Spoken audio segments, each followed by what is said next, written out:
آدم تم بتاؤ انبئہم باسمائہم، آدم ان کو یہ سب چیزوں کے نام بتاؤ۔ آدم علیہ السلام نے ناموں کی ابتدا جو کی، حدیث میں ہے، موجود ہے تفسیر میں، ساری دنیا کی چیزوں کے نام آدم علیہ السلام نے فرشتوں کے سامنے بتا دیے۔ جب ساری چیزوں کے نام بتا دیے تب فرشتوں کو حکم ہوا اب آدم کو سجدہ کرو۔ آدم علیہ السلام کے سامنے سارے فرشتے جھک گئے، سجدے میں چلے گئے۔ لیکن ایک بات بتا دوں، یہ سجدہ تعظیم کا تھا، عبادت کا نہیں۔ عبادت کا سجدہ کس کے لیے ہے؟ صرف اللہ کے لیے۔ سنی جانتے ہیں الحمدللہ اللہ کے علاوہ کسی کو سجدہ جائز ہے؟ نہیں جائز، صرف سجدہ اللہ کا ہے۔ لیکن آدم علیہ السلام کو جو سجدہ کرایا گیا تھا وہ تعظیم کا سجدہ تھا، ان کے علم کی تعظیم۔ اب حکم جو ہوا ہے وہی قرآن میں آج ہم نے پڑھا ہے۔ اللہ نے فرمایا سب کے سب سجدہ کرو، سب سجدے میں چلے گئے۔ پتہ ہے ایک تھا ابلیس جو غرور کی وجہ سے سجدہ نہیں کیا، کھڑا رہا۔ ابلیس کون ہے؟ یہ شیطان جس کا نام عزازیل، یہ کون ہے؟ فرشتوں کو تعلیم دینے کے لیے اس کو مامور کیا گیا تھا، اس کو معلم الملائکہ کہتے ہیں۔ بعضوں نے اس کو فرشتوں میں شمار کیا، لیکن مفسرین کی اکثر رائے یہ ہے کہ وہ جنات میں سے تھا۔ ابلیس کس میں سے تھا؟ جنات میں سے تھا، لیکن فرشتوں کے ساتھ رہتا تھا، اس لیے حکم اسے بھی تھا۔ حالانکہ وہ اللہ کی بہت عبادت کیا ہے، بہت عبادت، اتنی عبادت کیا ہے کہ اس کے سجدے اگر زمین پر پھیلا دیے جائیں تو ایک رائی کے دانے کے برابر بھی جگہ خالی نہیں ہوگی، اتنے سجدے اللہ کی کر چکا۔ لیکن اس وقت سجدہ نہیں کیا تو رب تعالیٰ نے سوال فرمایا، قال ما منعک الا تسجد اذ امرتک، تو سجدہ کیوں نہیں کیا جبکہ میں نے تجھے حکم دیا تھا؟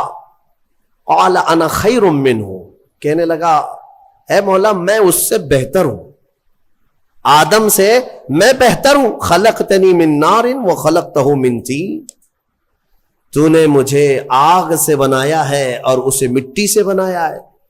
آگ بلند رہتی ہے، مٹی نیچے رہتی ہے، بلند آدمی نیچے والے کو سجدہ کیسے کرے؟ ہاں یہی غرور ہے۔ اب اس سے پتا چلا کہ کائنات کا سب سے پہلا گناہ وہ تکبر ہے، غرور، گھمنڈ، میں پن، کہ میں یہ ہوں اس کے سامنے کیوں جھکوں۔ یہ ابلیس کی یہیں سے خصلت شروع ہوئی۔ اللہ تعالیٰ نے فرمایا تو نے آدم کو دیکھا لیکن یہ نہیں دیکھا کہ حکم میرا تھا، حکم اللہ کا تھا۔ فاخرج منہا فإنک رجیم، آج سے تو ہمارے دربار سے نکل جا اس لیے کہ تو مردود ہو گیا، راندہ بارگاہ، ہمیشہ کے لیے اس کو مردود قرار دے دیا گیا۔ یہ واقعہ میں بتا رہا ہوں آپ کو، یہ آج سورہ اعراف کے شروع میں ہی ہے۔ تو ابلیس نے کہا اے اللہ تو نے مجھے نکال دیا اپنے دربار سے، فرشتوں کی جماعت سے، انظرنی الی یوم یبعثون، بس مجھے قیامت تک کی مہلت دے دے بس۔ رب تعالیٰ سے ڈائریکٹ چیلنج کر رہا ہے، اللہ سے چیلنج کر رہا ہے، مجھے تو ٹائم دے دے بس۔ کیا کرے گا؟ کہتا ہے قال رب بما اغویتنی لاقعدن لهم صراطک المستقیم، بس تو مجھے ٹائم دے دے، قیامت تک تیرے جتنے بندے آئیں گے میں سیدھے راستے پر بیٹھ جاؤں گا۔ ثم لآتینہم من بین ایدیہم ومن خلفہم وعن ایمانہم وعن شمائلہم ولا تجد اکثرہم شاکرین۔ کہتا ہے میں تیرے سیدھے راستے پر بیٹھوں گا، جو بھی اس راستے سے گزرے گا، کبھی میں اس کے سامنے سے آؤں گا، کبھی پیچھے سے، کبھی دائیں سے، کبھی بائیں سے، کسی نہ کسی طرح اس کو اس راستے سے میں ہٹا دوں گا۔ اے رب تیرے بندوں میں تو شکر کرنے والے نہیں پائے گا۔ اللہ کو یہ چیلنج کر رہا ہے۔ دوسری آیتوں میں یہ تک کہا اس نے قال فبعزتک لاغوینہم اجمعین، تیری عزت کی قسم اے اللہ، عزت اس کو بھی معلوم ہے اللہ تعالی، اور قسم بھی اللہ کی عزت کی کھا کر کہہ رہا، تیری عزت کی قسم میں تیرے سارے بندوں کو گمراہ کروں گا، سارے بندوں کو گمراہ کروں گا۔ رب تعالیٰ سے چیلنج کیا. رب نے فرمایا قال انک من المنظرین، جا تجھے ٹائم دیا جاتا ہے، مہلت ہے تجھے، جتنا ٹائم چاہیے پورا لے لے.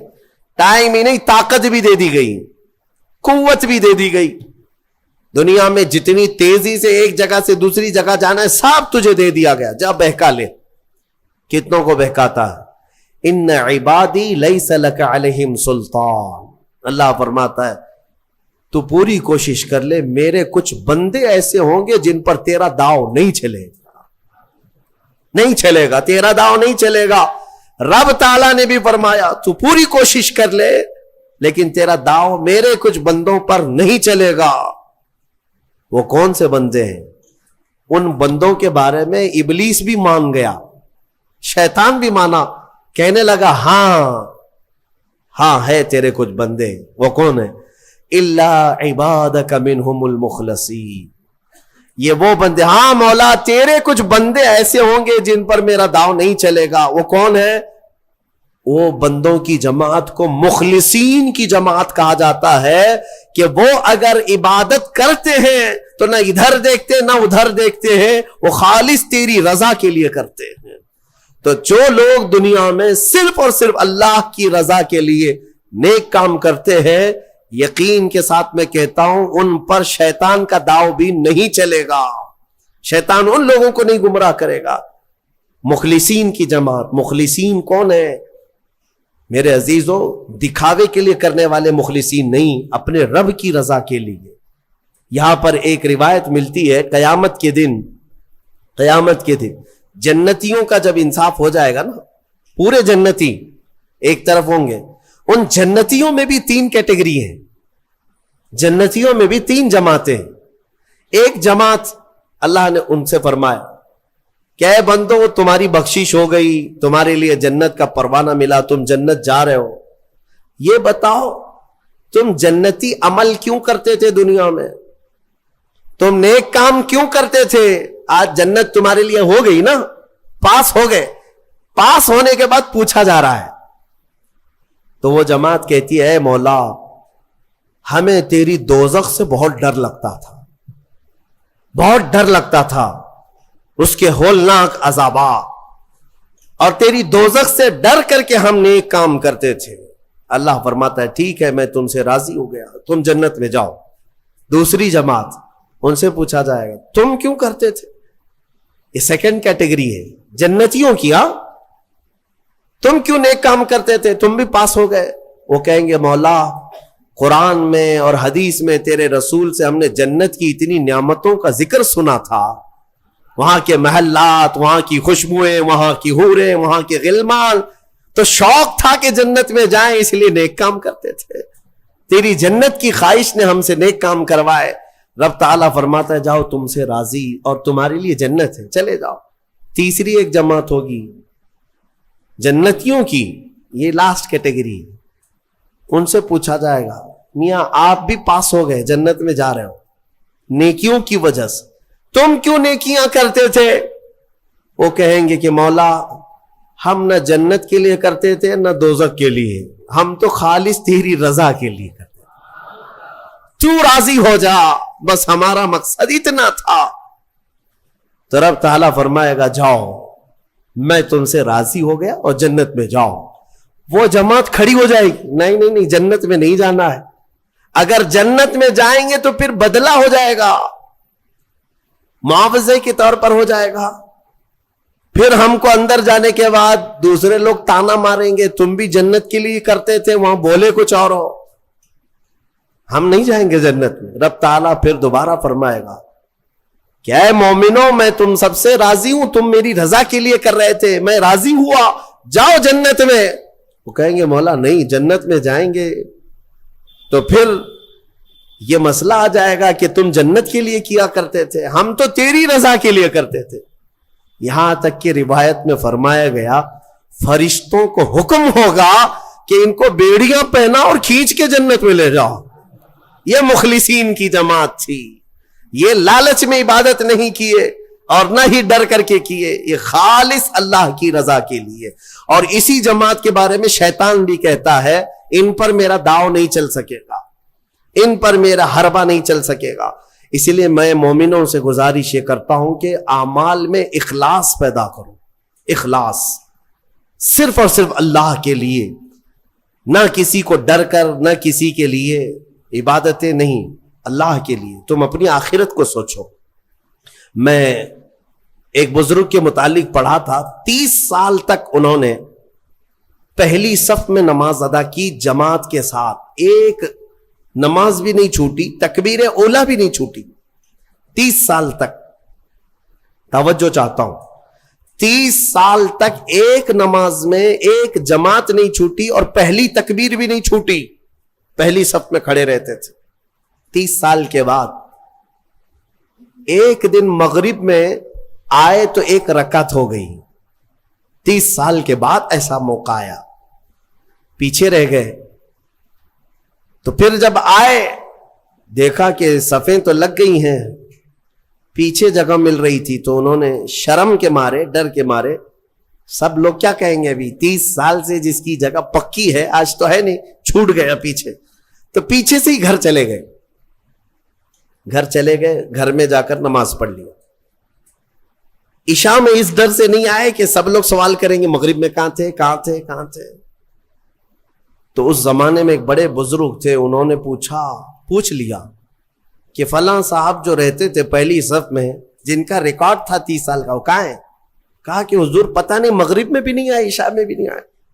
کہا کہ چلو دیکھ لیتے ہیں، کہیں بیمار تو نہیں ہو گئے، کچھ تو ہوا نہیں تکلیف. گئے تو گھر میں بیٹھے ہوئے تھے. پوچھا کہ کیا بات ہے، مغرب میں بھی نہیں، عشاء میں بھی نہیں. کہا مغرب میں آیا تھا لیکن ایک رکعت ہو گئی تھی، میں شرم کے مارے پہلی صف میں نہیں آیا. پہلی صف میں جگہ نہیں مل رہی تھی، شرم کے مارے میں پیچھے نہیں کھڑا ہوا کہ لوگ کیا کہیں گے. میں واپس گھر میں آ کر نماز پڑھ لیا. اس بزرگ نے ان سے کہا جو 30 سال کی عبادت کر چکے تھے، کہا کہ اے بندے، جا پچھلے 30 سال کی نمازوں کو پھر سے ریپیٹ کر لے، دوہرا لے. اس لیے کہ جو تو نے نمازیں پڑھی وہ صرف اسی نیت سے پڑھی کہ لوگ کیا کہیں گے، لوگ کیا کہیں گے. تجھے اس بات کا خیال نہیں ہے کہ تو عبادت اللہ کے لیے کرتا ہے. جا پچھلے 30 سال کی نمازیں اعادہ کر لے، پھر سے پلٹا لے. عزیزان گرامی، اخلاص ایک بڑی دولت ہے، اللہ تعالیٰ اپنے مخصوص بندوں کو عطا کرتا ہے. بات میں یہاں پر سمیٹتا ہوں کہ ابلیس لعین آدم علیہ السلام کو سجدہ نہ کیا، غرور اور گھمنڈ میں اللہ تبارک و تعالیٰ سے چیلنج کر کے نکلا. اسے اللہ نے ٹائم دیا، وقت دیا قیامت تک کا، اور وہ بہکاتا گھوم رہا ہے ابھی بھی. ہاں بس رمضان میں قید ہوا ہے، رمضان میں شیاطین کو قید کیا گیا، یہ حدیث پاک سے ثابت ہے. ابھی تو ہے نہیں، ہماری محفل میں بھی نہیں ہے اور ابھی رمضان میں کہیں ہے نہیں. لیکن پھر بھی کچھ لوگ ابھی بھی روزہ چھوڑتے ہیں. یہ کون سے شیطان ہیں؟ نماز میں نہیں آتے، پھر یہ کون ہے؟ ان کو کون سلاتا ہے؟ ان کو کون؟ شیطان کا کوئی خلیفہ ہے؟ شیطان کسی کو اپنی ڈیوٹی دے کر کے گیا ہے؟ یہاں پر نفس امارہ ہے، وہ ہر ایک کے اندر ہے. انشاءاللہ پھر آگے کبھی میں عرض کروں گا، وہ ہر انسان کے پاس ہے. جس نفس نے شیطان کو بھی گمراہ کیا تھا وہ نفس تو ہمارے پاس ہے. نفس ایک بہت ہی خطرناک چیز ہے. اسی سے لڑنے کو میرے آقا نے جہاد اکبر کہا. جو اپنے نفس کے خلاف لڑائی کرے گا وہ جہاد اکبر ہے، بڑا جہاد ہے. تو بہرحال آدم علیہ الصلاۃ والتسلیم کی پیدائش ہوئی اور آپ کو وہاں سے جنت میں رکھا گیا. اب یہاں پر کچھ باتیں مجھے عرض کرنی ہے، وہ یہی ہے کہ آدم علیہ السلام کو جب ساری چیزوں کے نام بتائے گئے اور سب کچھ علم دیا گیا اور پھر جنت میں رکھا گیا. جنت کیسی ہے؟ وہاں کسی چیز کی کمی ہے؟ کوئی چیز کی کمی نہیں، ساری نعمتیں ہیں. لیکن اس کے باوجود آدم علیہ السلام کو کچھ بے قراری تھی. کیوں؟ اس لیے کہ انسان جو ہے تنہا نہیں رہتا، انسان کو کوئی دوسرا انسان چاہیے. انس سے بنا ہے انسان. انس کہتے ہیں محبت کو، اس کے فطرت میں ہے یہ کھچاؤ، دوسرے کے ساتھ اس کا کھچاؤ ہے، لگاؤ ہے، دوست بناتا ہی ہے، اکیلا نہیں رہے گا انسان. تو آدم علیہ السلام کو جو یہ بے قراری تھی وہ تنہا ہونے کی، پھر ایک دن اللہ رب العزت نے ان کی بائیں پسلی سے کچھ حصہ نکالا اور اس سے ایک عورت کو بنایا گیا، وہ حضرت حوا تھی۔ ہاں، اتنی بات میں آپ کو بتا دوں، آدم علیہ السلام کی پیدائش وہ کس جگہ ہوئی اللہ بہتر جانے، کوئی تو جگہ ہوگی، لیکن عورت کی پیدائش تو جنت کے اندر ہوئی۔ کہاں ہوئی ہے؟ جنت کے اندر ہوئی ہے۔ ہاں، جنت میں پیدا ہوئی ہے عورت، یہ اس کا مقام ہے، اور یہ جنتی چیز ہے۔ اللہ تبارک و تعالیٰ نے اس میں جو خوبصورتی رکھی ہے عورت کے اندر، وہ جنت کی کشش ہے۔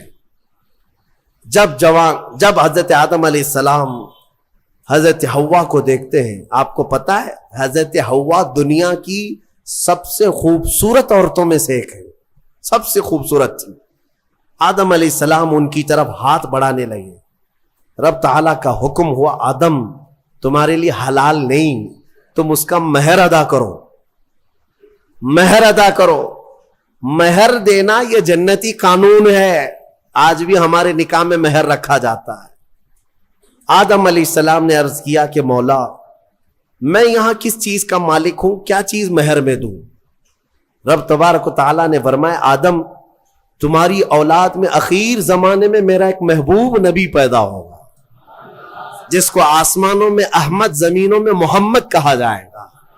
آدم تم اس پر 20 بار درود بھیجو، یہ حوا کا مہر ہو جائے گا۔ شیخ عبدالحق محدث دہلوی رحمت اللہ علیہ نے بھی اس کو لکھا ہے، آپ اندازہ کرو ہماری ماں کا مہر درود پاک ہے۔ ہماری ماں ہمارے باپ کے لیے حلال ہوئی تو درود کے صدقے میں حلال ہے، اور جس کو درود سے چھڑ ہے اسے سوچنا چاہیے کہ حلال ہونے کا طریقہ آدم علیہ السلام کے لیے حضرت حوا درود رکھا گیا۔ درود کے منکر تو کہاں جائے گا، کیا اپنے ماں باپ کے بارے میں شک کرے گا؟ آدم علیہ السلام اس کے بعد حضرت بی بی حوا کو چھوتے ہیں، دونوں مزے سے رہ رہے تھے۔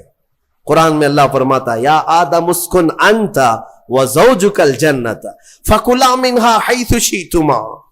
رب فرماتا ہے تم اور تمہاری بیوی جنت میں رہو، جو چاہے کھاتے رہو، جہاں سے من کرے کھاؤ، جنت میں گھومتے رہو، پھرتے رہو، ساری چیزیں تمہارے لیے اب حلال ہیں۔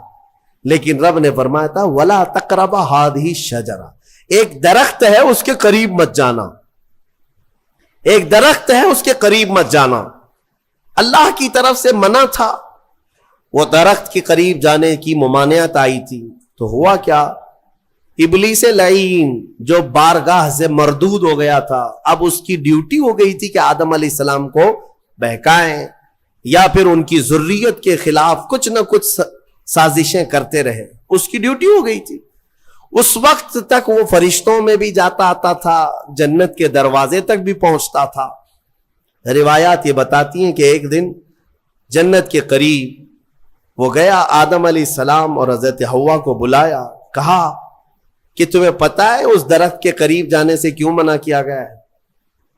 آدم علیہ السلام نے پوچھا کیا بات ہے؟ کہا اس درخت میں ایک پھل ہے، اگر تم کھا لو گے نا، الا ان تکونا ملکین او تکونا من الخالدین، تم یا تو فرشتے بن جاؤ گے یا ہمیشہ جنتی بن جاؤ گے۔ ہاں، اگر کھا لیے تو ہمیشہ کا ہو جائے گا، پکے ہو جاؤ گے، اس لیے تمہیں روکا گیا ہے، کھانے سے روکا گیا ہے کہ تم کنٹینیو نہ ہو جاؤ، یہاں پہ ہمیشہ کے نہ ہو جاؤ۔ آدم علیہ السلام اس کی باتوں میں نہیں آئے، لیکن اندر آنے کے بعد حضرت حوا بار بار کہنے لگی آدم علیہ السلام سے کہ ایک بار پھل کھا کے تو دیکھتے ہیں، کھا کر کے تو دیکھتے ہیں۔ حضرت آدم علیہ السلام نے منع کیا، رب تبارک و تعالیٰ نے قریب جانے سے منع کیا ہے، وَلَا تَقْرَبَ هَذِهِ الشَّجَرَةَ۔ اب یہاں پر شیطان نے ایک لاجک سکھائی، منطق، ہاں قریب جانے سے منع کیا نا، درخت کا پھل کھانے سے تھوڑی نہ منع کیا۔ تو حضرت بی بی حوا نے پھل توڑ کر کے آدم علیہ السلام کو بھی پیش کیا، خود بھی کھائیں۔ جیسے ہی ان دونوں نے کھائے، قرآن میں اللہ فرماتا ہے دونوں کے کپڑے اتر گئے، لباس اتار لیا گیا، پورا کا پورا لباس اتار لیا گیا. جنت کے کچھ درختوں کے پتوں سے انہوں نے اپنا جسم چھپایا. پھر فوراً حکم آیا اللہ کا، قال اہبطوا، اتر جاؤ تم سب کے سب، تم سب اتر جاؤ جنت سے، زمین پر جاؤ. اس لیے کہ اللہ تعالیٰ نے جس چیز سے روکا تھا تم نے وہ کھا لیا. آدم علیہ السلام کو بھی اتارا گیا، بی بی حوا کو بھی اتارا گیا. جنت میں اور جنہوں نے ان کا تعاون کیا تھا سب کو اتارا گیا، زمین پر بھیج دیا گیا. اور پھر الگ الگ آدم علیہ السلام کو سرندیپ پہاڑ پر جو سری لنکا میں ہے آج، حضرت حوا کو جدہ میں سعودی عرب میں. اتنا لمبا فاصلہ، اور پوری بھری دنیا میں دو ہی لوگ ہیں، اور ایک ادھر ایک ادھر. رب تبارک و تعالیٰ نے اتارا اور پھر یہ فرمایا ایک مدت تک تم کو زمین میں ٹھہرنا ہے اور پھر میری طرف لوٹ کر کے آنا ہے. آدم علیہ السلام اس بات پر روتے رہے، بہت روئے، تقریباً 350 سال روئے. سب سے زیادہ رونے والوں میں آدم علیہ السلام کا نام آتا ہے.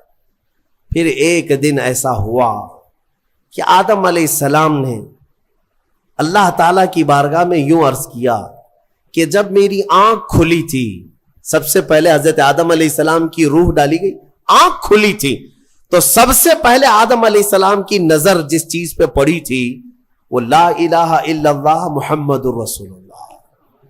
اللہ تعالیٰ نے اپنے نام کے ساتھ ایک اور نام رکھا تھا. آدم علیہ السلام نے اللہ کی بارگاہ میں یوں عرض کیا کہ مولا، جس کا نام تو اپنے نام کے ساتھ آسمانوں میں رکھا اس کے طفیل میری توبہ قبول فرما. فوراً رب تبارک و تعالیٰ نے جبرائیل امین کو بھیجا، جاؤ آدم کی توبہ قبول ہوئی، اسی لیے کہ محبوب کا وسیلہ لیا گیا. ہاں، اسی لیے ہمارے امام بریلی کے تاجدار فرماتے ہیں وہ جہنم میں گیا جو ان سے مستغنی ہوا، ہے خلیل اللہ کو حاجت رسول اللہ کی، ہے خلیل اللہ کو حاجت رسول اللہ کی، عرش حق ہے مسند رفعت رسول اللہ کی، دیکھنی ہے حشر میں عزت رسول اللہ کی. یہ اتنا ہی نہیں میرے عزیزوں، تمہیں کیا خبر، قیامت کے دن کے بارے میں بھی اعلیٰ حضرت فرماتے ہیں خلیل و نجی مسیح و صفی سبھی سے کہیں نہ بنی. قیامت کے دن یہ قوم کہاں کہاں جائے گی؟ سارے نبیوں کے پاس جائے گی. سب کیا کہیں گے؟ میرے علاوہ کسی اور کے پاس جاؤ. ہاں، حضور فرمائیں گے آؤ میں تمہاری شفاعت کے لیے ہوں. اس کو اعلیٰ حضرت فرماتے ہیں خلیل و نجی مسیح و صفی سبھی سے کہیں نہ بنی، یہ بے خبری کی خلق پھری کہاں سے کہاں تمہارے لیے. یا رسول اللہ، کہاں سے کہاں تمہارے لیے، دہن میں زباں تمہارے لیے، بدن میں ہے جان تمہارے لیے، ہم آئے یہاں تمہارے لیے، اٹھے بھی وہاں. الحمدللہ حضرت آدم علیہ السلام کی توبہ قبول ہوئی. اس کے بعد آپ کو حکم ہوا حج پہ جانے کا. آپ حج کے لیے آئے. کعبہ اس وقت موجود تھا، فرشتوں کا تعمیر کیا ہوا تھا. آدم علیہ السلام سفر کر کے گئے حج کے لیے. یہاں سے ایک بات میں عرض کرتا ہوں، دنیا کا پہلا حج ہندوستان کی سرزمین سے ہوا. آدم علیہ السلام اسی زمین سے گئے، اور ہمارے لیے فخر کی بات یہ ہے کہ یہ ہندوستان ہمارے باپ کی زمین ہے. ہاں، آدم علیہ السلام باپ ہے کہ نہیں ہے؟ ہمارے باپ کی زمین ہے. الحمدللہ ہم اپنے باپ کی زمین پر قائم ہیں. ہاں، کسی کے باپ کی نہیں ہے. اور فخر سے رہو، خوشی سے رہو. اللہ تبارک و تعالیٰ نے زمین پر تمہیں قرار دیا. آدم علیہ السلام جب وہاں پہنچے تو عرفات کے میدان میں حضرت حوا سے ملاقات ہوئی. پھر اس کے بعد زندگی کی ابتدا ہوئی، اولاد شروع ہوئی آدم علیہ السلام کی. پھر نسل انسانی کا ایک بہت بڑا سلسلہ شروع ہوا، اور اسی نسل انسانی کی برکت ہے کہ ہم اور آپ زمین پر آج موجود ہیں. اسی آدم علیہ السلام کی نسل سے ایک اور بات خاص طور پر عرض کرنا ہے، وہ یہ ہے کہ آدم علیہ السلام کہاں سے اتارے گئے تھے؟ میں نے ابھی آپ کے سامنے عرض کیا، کہاں سے اتارے گئے تھے؟ جنت سے اتارے گئے تھے. جنت سے اتارے گئے، اور جہاں سے آئے ہیں وہیں پر جانا چاہیے. اسی لیے کہا گیا انسان کو کہ تیرا اصلی وطن جنت ہے. تیرا اصلی وطن کیا ہے؟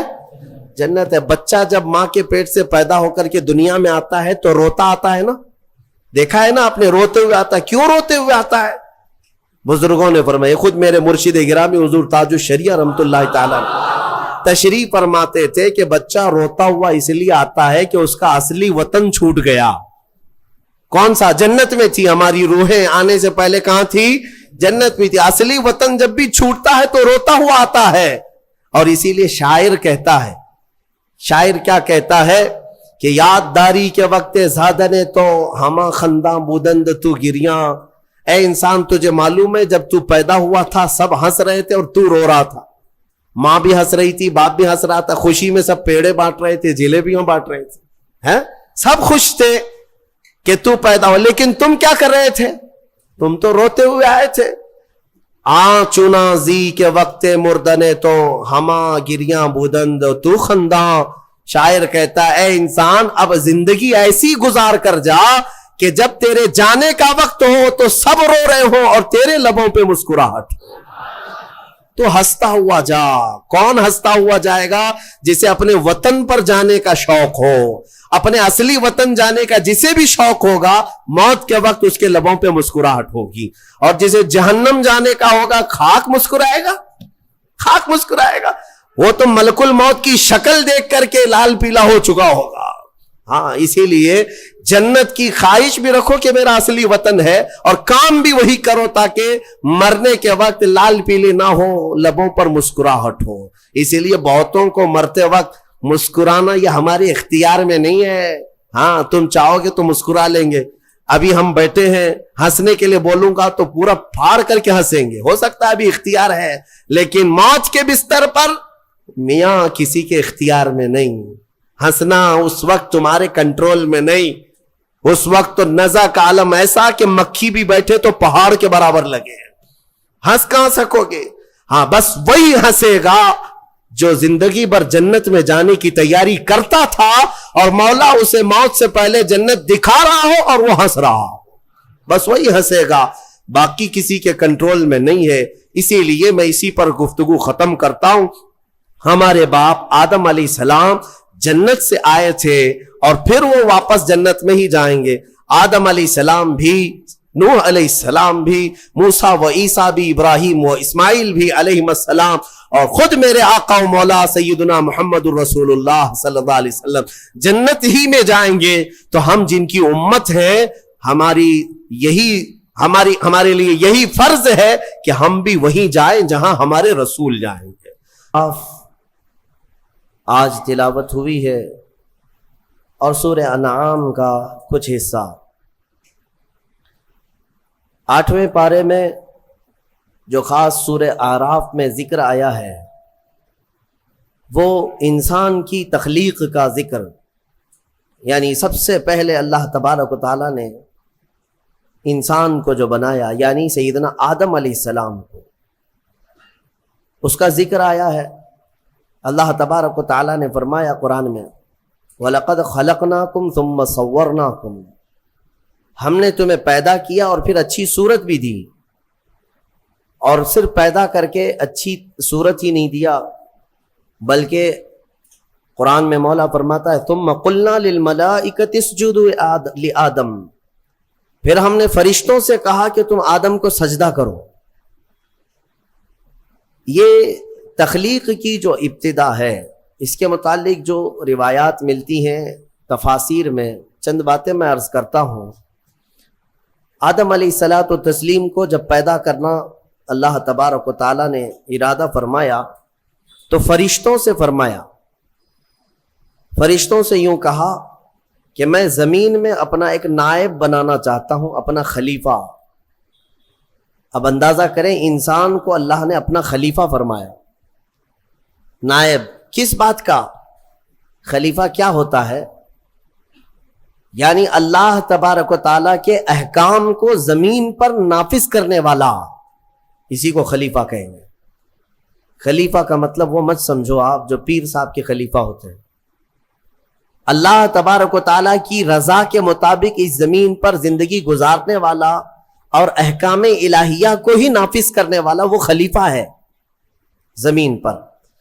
تو فرشتوں سے جب اللہ نے یہ فرمایا تو فرشتوں نے کہا کہ اے رب تو ایسے کو اپنا خلیفہ بنائے گا جو زمین میں جانے کے بعد قتل و غارت کرے گا، خون ریزیاں کرے گا، فساد کرے گا؟ ہم تو تیری اچھی تسبیح کرتے ہیں، ہم تیری پاکی بولتے ہیں، تیری عبادت تو ہم پوری کرتے، تو انسان کو اپنا نائب اور خلیفہ کیسے بنائے گا؟ رب تبارک و تعالیٰ نے فرمایا انی اعلم ما لا تعلمون، جو میں جانتا ہوں وہ تم نہیں جانتے۔ یہاں سے کچھ باتیں سمجھ میں آتی ہیں۔ فرشتوں کو کیسے پتا تھا کہ زمین پہ جانے کے بعد یہ خون ریزی کرے گا، فساد کرے گا؟ لوگ تو رسول کے علم غیب کا انکار کرتے ہیں، وہ تو فرشتوں کی بات ہے۔ ابھی انسان کو بنایا بھی نہیں ہے، زمین پہ بھیجا بھی نہیں ہے، اس سے پہلے ہی فرشتے کہہ رہے ہیں کہ ایسے کو تو خلیفہ بنائے گا جو زمین میں جانے کے بعد فساد مچائے گا، قتل و خون ریزی کرے گا۔ صاف الفاظ ہیں قرآن پاک میں۔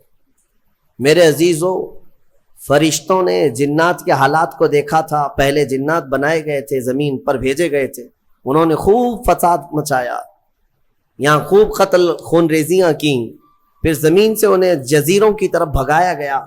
تو تفسیر میں کہا گیا ان واقعات کو دیکھ کر شاید فرشتوں نے عرض کیا ہو، اور بعض نے فرمایا اتنا غیب کا علم تو اللہ نے فرشتوں کو بھی دیا کہ انسان کی وہ فطرت سے واقف تھے، اس لیے انہوں نے یوں کہا۔ اب اللہ تبارک و تعالیٰ نے جو فرمایا میں جو جانتا ہوں وہ تم نہیں جانتے، یقیناً حق ہے۔ پھر آدم علیہ السلام کو بنانے کا کام شروع ہوا۔ کیسے؟ فرمایا گیا زمین کی مختلف جگہوں کی مٹی اٹھانے کا حکم دیا گیا۔ زمین کی الگ الگ جگہ کی مٹی اٹھا لائیں۔ کئی روایات ہیں اس میں۔ جبرائیل علیہ السلام آئے، زمین کی الگ الگ جگہ سے مٹی وہ جمع کر رہے تھے، تو زمین نے بھی رونا شروع کیا کہ مجھ سے مٹی لے جا رہا ہو، اس سے انسان بنایا جائے گا، پھر یہ واپس آئے گا میرے ہی اوپر فساد کرے گا، خون ریزیاں کرے گا۔ پتہ چلا زمین کو بھی معلوم ہے، زمین کو بھی معلوم ہے بعد میں ہونے والی چیزیں۔ تو جب زمین نے رونا دھونا کیا تو یہ روایات بعض تفاسیر میں ہیں، میں صرف آپ کو اس کی صحت اور ضعف پر کلام نہیں کر رہا ہوں، عرض کر رہا ہوں۔ جبرائیل علیہ السلام واپس رب تعالیٰ کی بارگاہ میں آئے، عرض کیا کہ مجھے زمین پر بڑا ترس آیا، زمین پر بڑا رحم آیا، وہ مٹی چھوڑ آئے۔ اسی طرح کئی فرشتے آئے، میکائیل علیہ السلام، اسرافیل علیہ السلام، زمین کا وہی رونا دھونا تھا۔ پھر اسرائیل علیہ السلام آئے، جب زمین نے ان سے یہ کہا کہ کیوں اٹھا لے جاتے ہو، تو انہوں نے زمین کے رونے دھونے کا کچھ خیال نہیں کیا، وہ جگہ جگہ سے مٹی اٹھا لیا اور رب کی بارگاہ میں لے کر پہنچ گئے۔ مٹی لائی گئی مختلف جگہوں کی، اب اسے گوندھا گیا، مٹی کو گوندا گیا۔ وہ پانی کیا تھا وہ اللہ بہتر جانے، جنتی پانی تھا۔ مٹی کو جب گوندھا گیا، یہ پورا پروسیس قرآن میں بیان کیا گیا ہے اور بعض احادیث میں بھی ہے۔ گوند کر کے جب اس کو تیار کیا گیا، پورا ایک پتلا، ایک شکل بن گئی، ایک شکل بن گئی، تو اب اسے سکھایا گیا۔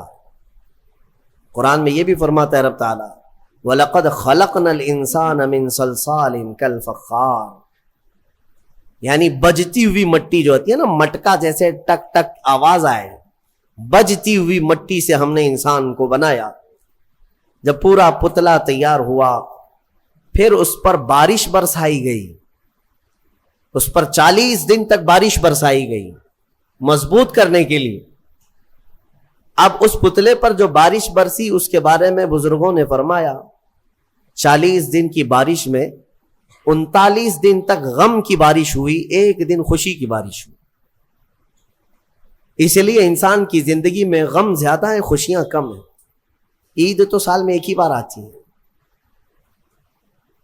خوشیاں کم ہیں، غم زیادہ ہے۔ تو یہ 40 دن کی بارش کے بعد اب جب اس پوری شکل کو اللہ تبارک و تعالیٰ نے ترتیب دیا۔ ہاں ایک بات یہ بھی میں بتا دوں، اللہ تبارک و تعالیٰ قادر مطلق مسبب الاسباب، جب وہ دنیا کی تخلیق پر آئے تو کن کہے تو سب ہو جائے، کن فیکون قرآن میں وہ رب تعالیٰ فرماتا ہے ہو جا تو سب ہو جاتے ہیں. ہو جا, زمین کو اس نے کہا ہو جا تو زمین بچھ گئی. ایسا نہیں کہ الگ الگ بیٹ ڈالا گیا ہو کہیں سے. رب تبارک و تعالیٰ وہ قادر مطلق ہے, کن سے ساری چیزوں کو وجود میں لے آئے. لیکن انسان کو جو بنایا گیا, یہاں پر بھی ہو سکتا ہے کہہ دیا جائے ہو جا تو ہو جاتا, تیار ہو جاتا, لیکن باضابطہ ایک پروسیس سے اسے گزارا گیا ہے, یہ اس کی شان کے لیے. اچھا یہ تو مجھے نہیں معلوم, ہاتھ بنائے گئے, پیر بنائے گئے, پیٹ بنایا گیا, گردن بنائی گئی, سب کچھ تو شکل دی گئی ہے نا, فرشتوں کے ذریعے سے دی گئی ہے. لیکن فرمایا گیا انسان کے چہرے کو اللہ نے اپنے دستے قدرت سے بنایا. اسی لیے چہرے کو عیب مت لگاؤ کسی, یہ اللہ کی تخلیق ہے, اللہ کی تخلیق ہے. تم گالیاں دینے میں ایسے ہی کہہ دیتے ہو کہ ٹیڑھے چہرے والا, ہاں نکٹا, کنکٹا, یہ سب الفاظ ایسے ہیں جو اللہ کی تخلیق کو تم گالی دے رہے ہو. چہرے کو عیب لگانا اللہ کو ہرگز پسند نہیں, اللہ کی تخلیق ہے. اور یہ مختلف جو رنگوں کے لوگ پیدا ہوئے یہ مٹی کی وجہ سے ہے. زمین کی مٹی کہیں کی لال ہے, کہیں کی کالی ہے, کہیں کی پیلی ہے, کہیں کی سفید ہے. تو جس کے خمیر میں یعنی جس طرح کی مٹی زیادہ اثر کر گئی وہ رنگ وہ لے کر کے آتا ہے. انسانوں میں بھی کچھ کالے ہیں, کچھ گورے ہیں, کچھ لال ہیں, کچھ سانولے ہیں, الگ الگ شکلیں ہیں. اور الگ الگ یہ رنگ جو ہے یہ مٹی کی وجہ سے ہے. مٹی کی خاصیت جس پر جیسی ہوگی اس طرح کا وہ رنگ لے آئے گا. ہاں اسی لیے اس پر صبر بھی کر لے جاؤ جو رنگ تمہارے پاس ہے, کہ یہ ہماری خمیر میں ہے, یعنی ہماری سرشت میں اس کو داخل کیا گیا اس رنگ کو. یعنی اگر کسی کے کانٹینٹ میں مینوفیکچرنگ میں ہی وہ چیز آ گئی ہو تو بعد میں پاؤڈر لالی لگانے سے کیا ہونے والا ہے. لہذا اس بات کی فکر میں مت رہو کالے ہیں تو میں گورا ہو جاؤں. اور کچھ لوگ ایسے بھی ہیں, میں نے دیکھا ہے انگریزوں کو وہ نمک والی مٹی لگا کر سمندر کے کنارے ننگے سوتے, تھوڑا کالے ہونے کا شوق ہے ان کو, تھوڑا کالے ہونے کا شوق ہے کیونکہ اجلے زیادہ ہے, اور ادھر کالوں کو گورے ہونے کا شوق زیادہ ہے. اس کا مطلب یہ ہے کہ یہ کسی چیز میں انسان قناعت نہیں کرتا, اسے صبر نہیں ہے, کسی چیز پر یہ راضی نہیں ہے.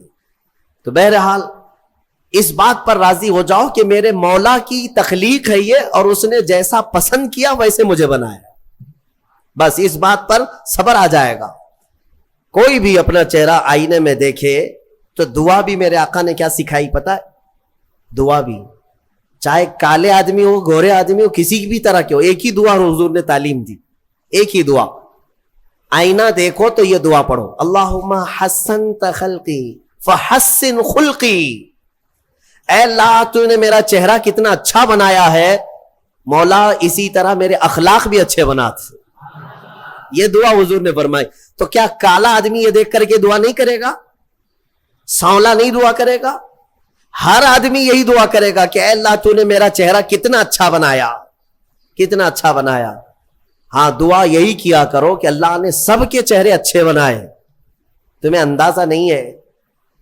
اور چہرے کو عیب لگانا اتنا گناہ ہے. میں آپ کو بتاؤں, آپ کی کیفیت جو ہے نا, آپ کی کیفیت, آپ اتنے خوبصورت ہیں, اتنے خوبصورت ہیں جس کا آپ کو خود کو اندازہ نہیں ہے. خلیفہ ہارون رشید نے اپنی بیوی سے ایک دن رات میں 14ویں کا چاند چمک رہا تھا, باہر یہ لوگ رات میں سوئے ہوئے تھے. بادشاہوں کو ایسی کبھی نہ کبھی شرارت سوچتی ہے, کہہ دیا کہ بیگم اگر تو یہ 14ویں کے چاند سے زیادہ خوبصورت نہیں نکلی تو تجھے طلاق. اگر بیوی اس سے زیادہ خوبصورت نہیں نکلی تو تجھے طلاق. آپ یہ جملہ نہ کہیں. وہ خلیفہ تھا, وہ بادشاہ تھا, اس نے کہا اب طلاق کا لفظ یہ معمولی نہیں, یہ گالی نہیں ہے, یہ گولی ہے. ہاں بعض لوگ یہ سمجھتے ہیں گالی دینے کے لیے بیوی کو طلاق کہا ہے. میاں گالی نہیں ہے, یہ رشتے ختم ہو جاتے ہیں. دوسرے دن یہ مسئلہ اٹھا, ملکہ نے, بیگم نے مسئلہ رکھا کہ آخر میری طلاق ہوئی یا پھر میں نکاح میں ہوں, یہ کیسے پتا چلے گا؟ کہ میں چاند سے زیادہ خوبصورت ہوں کہ نہیں؟ یہ کون بتائے گا؟ تو بہت سارے علماء اس بحث میں مشغول ہو گئے، سبوں کو عاجزی آ گئی.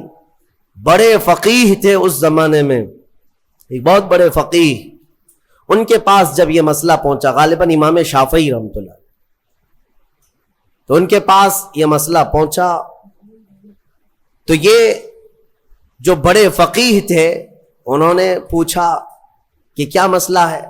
کہا کہ ایسے ایسے خلیفہ ہارون رشید نے کہا ہے. تو انہوں نے پورا مسئلہ سننے کے بعد کہا جاؤ طلاق نہیں ہوئی. کہا وہ کیسے؟ کہا اس لیے کہ زبیدہ ہی نہیں، بہت سارے لوگ چاند سے زیادہ خوبصورت ہیں. کیوں؟ کہا قرآن میں اللہ نے فرمایا لَقَدْ خَلَقْنَا الْإِنسَانَ فِي أَحْسَنِ تَقْوِيمٍ، ہم نے انسان کو سب سے اعلیٰ صورت میں پیدا کیا ہے. سب سے اعلیٰ کا مطلب وہ چاند سے بھی اعلیٰ، چاند سے بھی حسین پیدا کیا ہے. تو ہر انسان کو اللہ تعالیٰ نے چاند سے بھی زیادہ اعلیٰ صورت عطا کیا ہے. لہذا چہروں کو عیب لگانا چھوڑ دو اور اللہ تبارک و تعالیٰ کی رضا پر راضی رہو. چہرے کی تخلیق کس نے کیا؟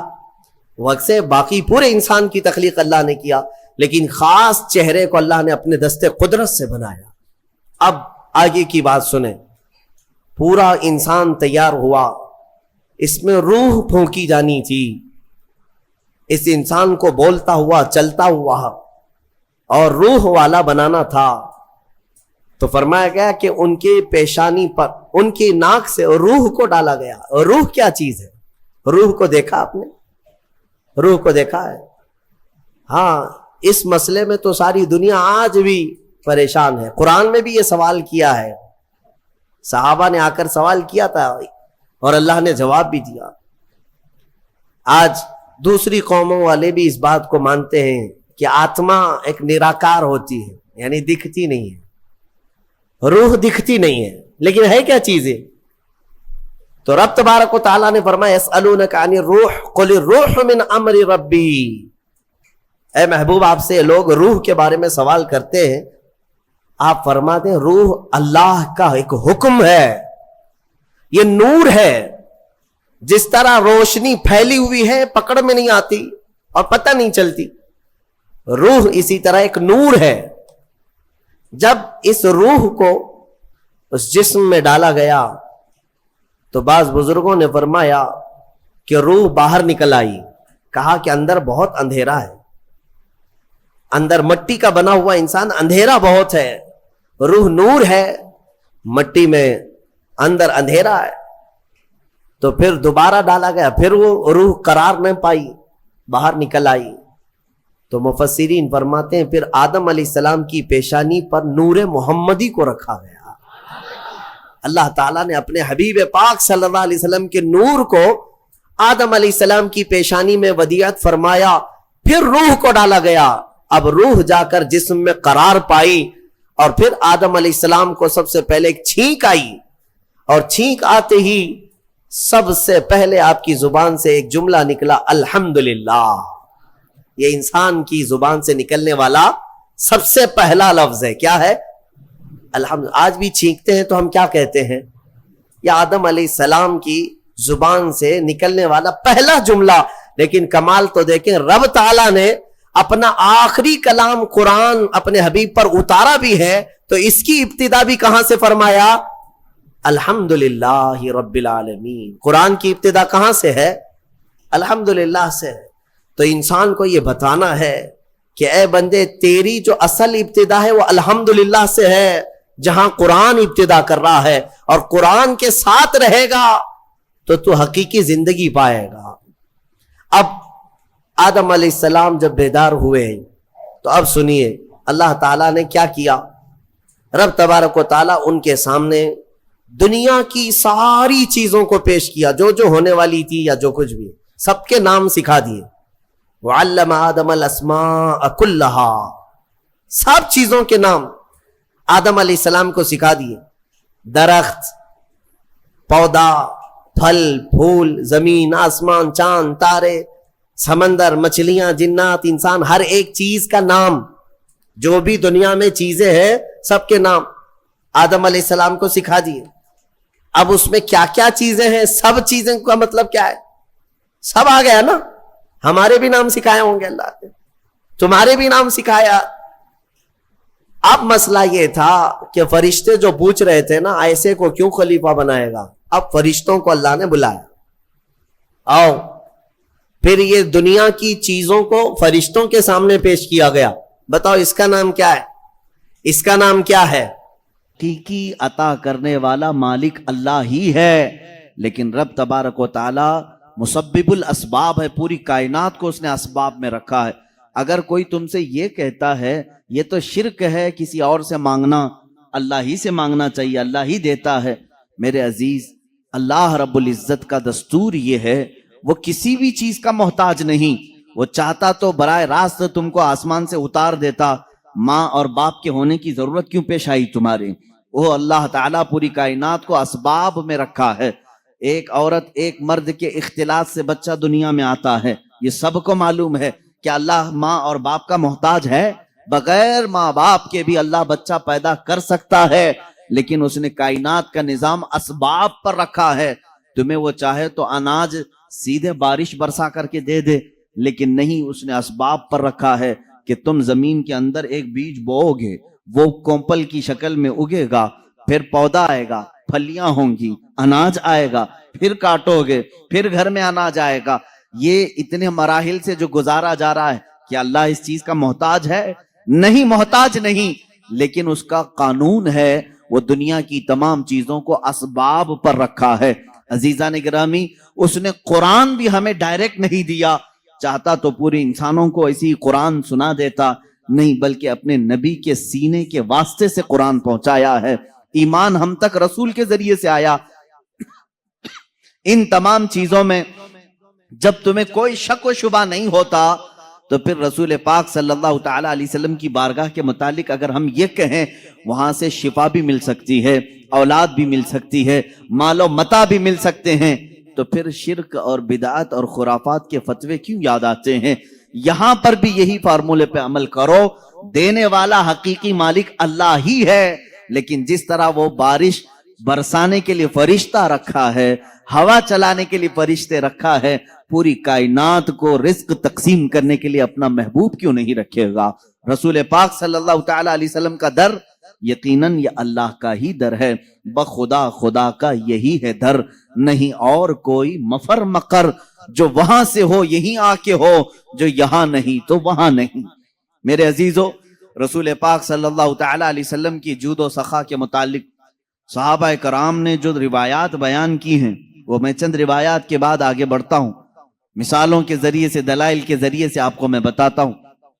حقیقت میں آپ حضور پاک صلی اللہ تعالی علیہ وسلم کی ہر عادت کو سننے کے بعد، اس سے قبل آپ نے سنا ہے حضور حسن و جمال میں بے مثل و بے مثال تھے، حضور پاک صلی اللہ تعالی علیہ وسلم کا رحم کرنے میں کوئی دوسرا ثانی نہیں ہے، حضور پاک صلی اللہ علیہ وسلم کا عدل کرنے میں کوئی دوسرا ہمسر نہیں نظر آتا، ان کے برابر کسی بھی خلق میں، کسی بھی عادت میں کوئی دوسرا نہیں دکھتا. اسی طرح عطا کرنے میں بھی ان کے برابر کوئی دوسرا ملتا ہی نہیں. اخیر میں تم مجبوراً ہو یا مسرورن ہو یہ کہو گے سب سے اعلیٰ و والا ہمارا نبی، سب سے بالا و والا ہمارا نبی. آپ کو یہ کہنا پڑے گا حضور پاک صلی اللہ تعالی علیہ وسلم سب سے اعلیٰ ہیں. کن چیزوں میں؟ ہر عادت میں، ہر خصلت میں، ہر خلق میں میرے آقا کو اللہ تعالیٰ نے عظیم بنایا ہے. عزیزان گرامی، رسول پاک صلی اللہ تعالی علیہ وسلم کی سخاوت کے متعلق فرماتے ہیں صحابہ، خاص طور پر رمضان کا مہینہ جیسی آتا، اللہ کے نبی صلی اللہ تعالی علیہ وسلم اتنا عطا کرتے کہ پورے 11 مہینے میں اتنا نہیں ہو. 11 مہینے کی سخاوت ملا کر رمضان کا مقابلہ نہیں ہوتا. ایک بار بحرین سے حضرت علا الحضرمی رضی اللہ تعالیٰ وہاں کے گورنر تھے، بحرین سے انہوں نے 1,00,000 درہم حضور کے تحفے میں پیش کیے. 1,00,000 درہم بہت بڑی قیمت ہوتی ہے، آج کے اعتبار سے 100 کروڑ کے اوپر چلے جائیں. وہ چاندی کے درہم ہوا کرتے تھے، ان کی مالیت، ان کی قیمت بہت زیادہ ہوا کرتی. حضور پاک صلی اللہ تعالی علیہ وسلم کی بارگاہ میں وہ 1,00,000 درہم آئے. صحابہ فرماتے ہیں حضور اکرم صلی اللہ تعالی علیہ وسلم نے مسجد نبوی کی فرش پر وہ سب بکھیر دیا اور بیٹھے رہے، یہاں تک کہ پورا دن حضور صلی اللہ تعالی علیہ وسلم ان اشرفیوں کے پاس، ان درہموں کے پاس بیٹھے رہے. مدینے والوں کو آواز دیا جاتا رہا، لوگ اپنی اپنی حاجتوں کے مطابق آتے تھے، اپنے تھیلے بھر بھر کر لے جاتے تھے. یہاں تک کہ حضرت عباس رضی اللہ تعالیٰ عنہ آئے، حدیث میں ہے انہوں نے اتنا جمع کیا کہ وہ اٹھا کر لے جا نہیں سک رہے تھے، اٹھا نہیں پا رہے تھے. حضور پاک صلی اللہ تعالیٰ علیہ وسلم سے وہ یہ کہنے لگے کہ یا رسول اللہ صلی اللہ علیہ وسلم کسی سے کہہ دیں کہ یہ میرا بوجھ اٹھا دیں، اور اگر کوئی نہیں اٹھا سکتا تو آپ ہی اٹھا کر کے دے دیں. یہ تھا حضور اکرم صلی اللہ تعالیٰ علیہ وسلم کے عطا کرنے کا انداز. یہاں تک کہ مغرب سے پہلے وہ 1,00,000 درہم پورے مدینے میں خیرات ہو چکے تھے. 1,00,000 درہم رسول پاک صلی اللہ تعالیٰ علیہ وسلم نے پورے عطا کر دیے، پورے عطا کر دیے. میرے عزیزو، بانٹنے والا اس زمانے میں جتنا بھی ہو، ہم میں سے کوئی ہو، لیکن سخاوت کے اس اعلیٰ مقام کے ایک چھوٹے سے حد تک ہم نہیں پہنچ سکتے. ہم اپنا پہلے دیکھیں اس کے بعد، اور حکم بھی یہی ہے. لیکن رسول پاک صلی اللہ تعالیٰ علیہ وسلم ایک مرتبہ آپ کے پاس 10 اشرفیاں آئیں، سونے کی اشرفیاں، اور ان میں سے 6 تقسیم ہو گئی، 4 ابھی نہیں تقسیم ہوئی تھی. حضرت عائشہ صدیقہ رضی اللہ تعالیٰ عنہ فرماتی ہیں وہ 4 گھر میں تھیں تو رات بھر حضور پاک صلی اللہ علیہ وسلم آرام ہی نہیں کی، صبح تک جاگتے رہے.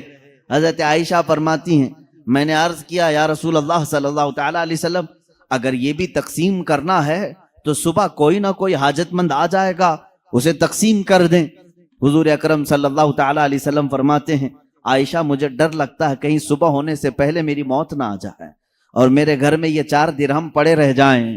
یہ اللہ کے نبی صلی اللہ تعالیٰ علیہ وسلم کے عطا کرنے والا معاملہ تھا.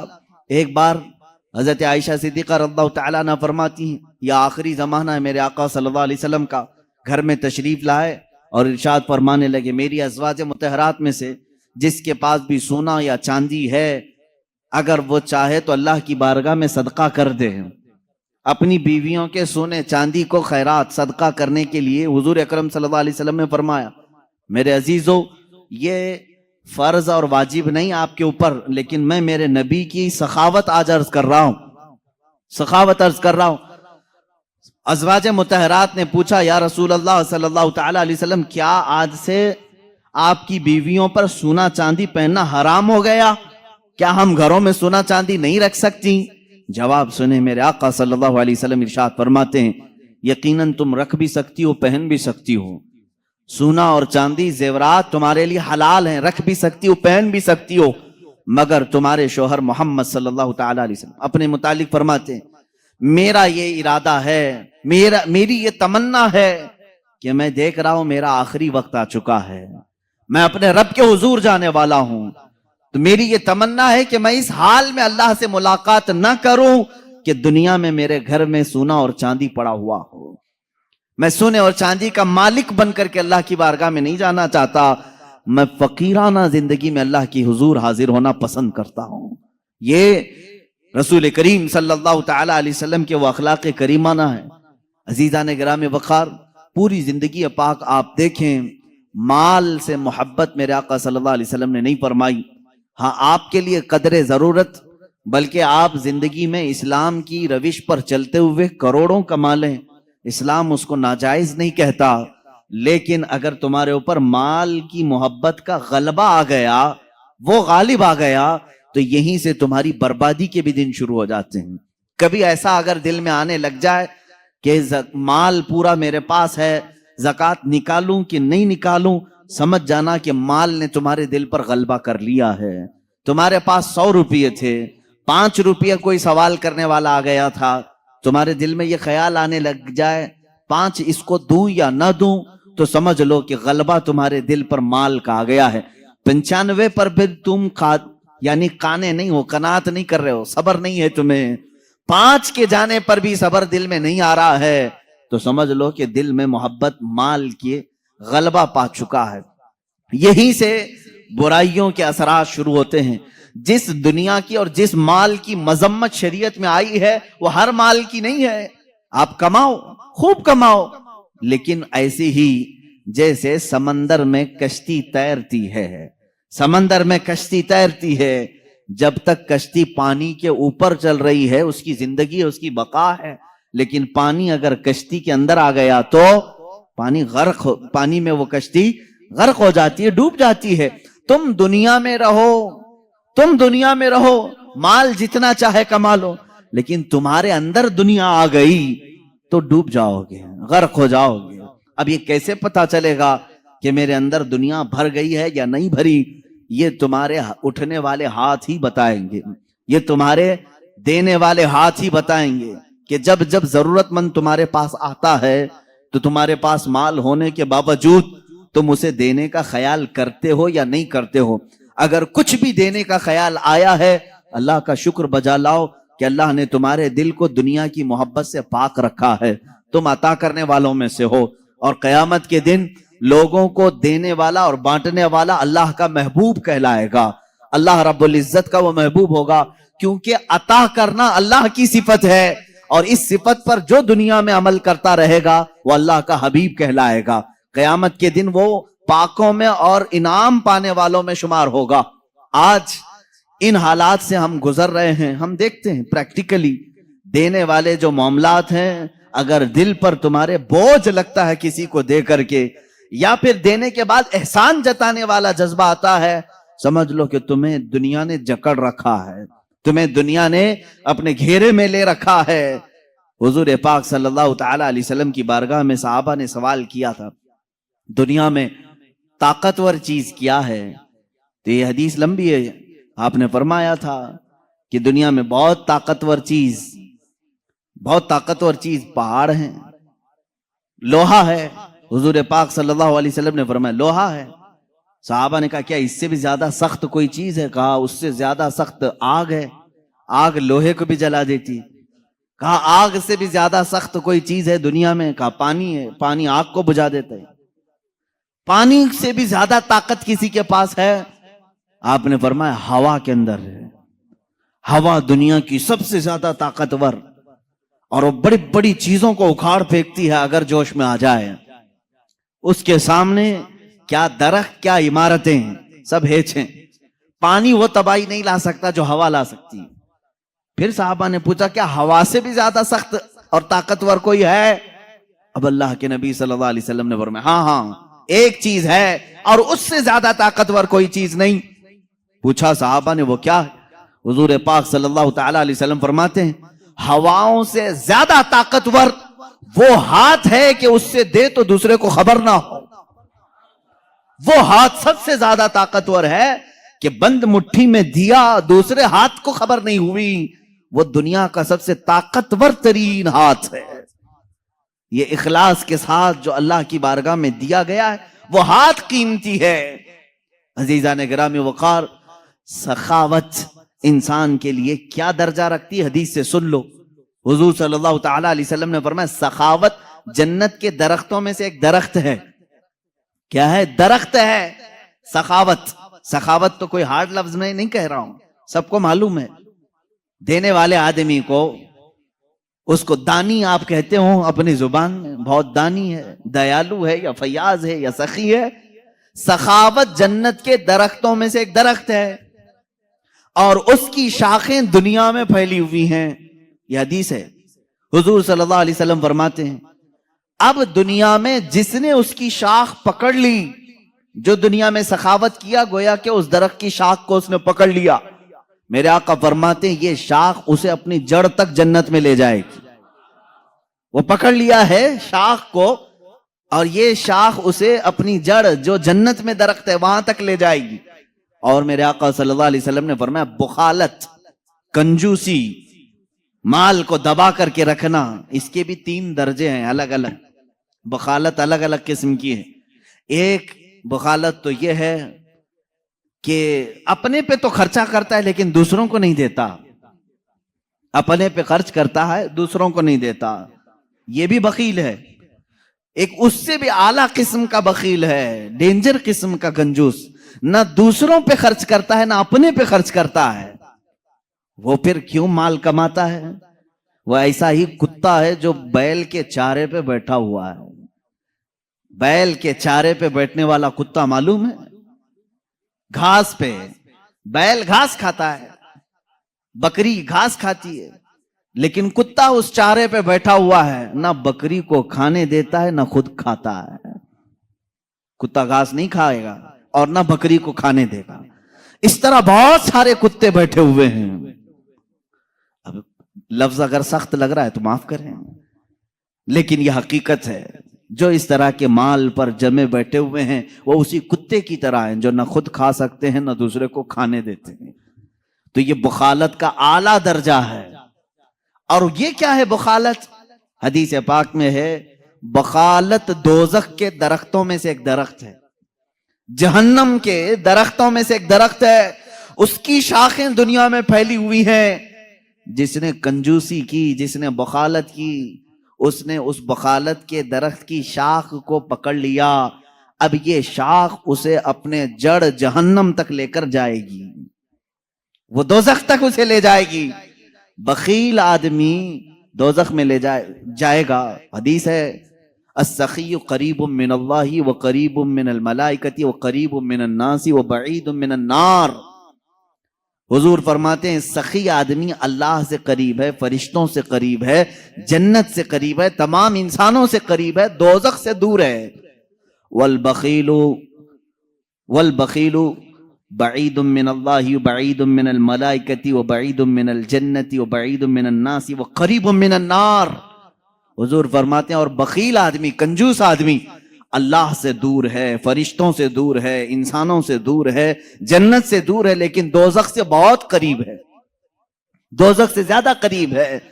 عزیزان گرامی، میرے نبی کی صفات میں کبھی بخالت آئی نہیں، وہ کسی چیز میں بخالت نہیں کیے، بلکہ ان کے صحابہ کی سخاوت کا حال یہ ہے کہ جو کوئی ان کے گھروں پر آتا تھا اسے اتنا عطا کرتے کہ وہ اپنی قوم میں جا کر کے اعلان کرتے کہ محمد عربی صلی اللہ علیہ وسلم کے غلام اتنا عطا کرتے ہیں کہ ہماری کئی پشتیں اس پر کھا کر گزارا کر سکتی۔ نبی کونین صلی اللہ علیہ وسلم کی عطا کرنے کا حال تو بہت اعلیٰ ہے۔ صفوان بن امیہ، جن کے متعلق میں نے اسے قبل بھی بیان کیا تھا، جنگ بدر میں امیہ جس کو قتل کیا گیا تھا، صفوان امیہ کا بیٹا حضور پاک صلی اللہ تعالی علیہ وسلم سے ملنے کے لیے آیا، اور اللہ کے نبی صلی اللہ تعالی علیہ وسلم سے اس نے سوال کیا کیا آپ مجھے کچھ دے سکتے ہیں؟ حضور پاک صلی اللہ علیہ وسلم نے اس وقت صفوان کو اتنی بکریاں دی کہ صحابہ فرماتے ہیں 2 پہاڑوں کے بیچ میں جتنی جگہ تھی وہ سب بکریوں سے بھر گئی، ایک شخص کو اتنی بکریاں دی۔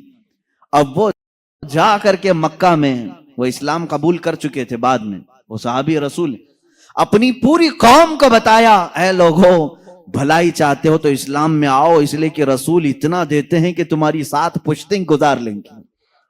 محمد صلی اللہ علیہ وسلم اتنا دیتے ہیں کہ تمہاری 7 پشتیں کھا کر آرام سے گزارا کریں گی۔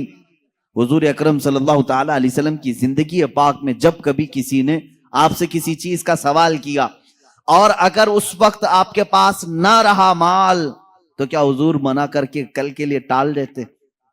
صحابی رسول فرماتے حضرت عمر فاروق رضی اللہ تعالیٰ عنہ بھی مجلس میں حاضر ہیں، ایک مرتبہ 90,000 درہم آئے حضور کے پاس، 90,000 درہم بانٹتے رہے سب ختم ہو گئے۔ ایک عورت تاخیر سے آئی، اس نے کہا یا رسول اللہ صلی اللہ علیہ وسلم میں مدینے کی غریب عورت ہوں، سنا ہے آج مال بانٹا جا رہا ہے، مال تقسیم کیا جا رہا ہے، مجھے بھی کچھ عطا کریں۔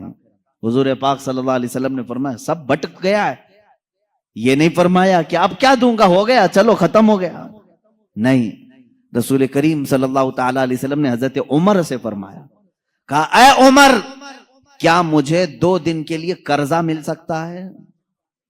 قرض میں کچھ درہم مل سکتے ہیں؟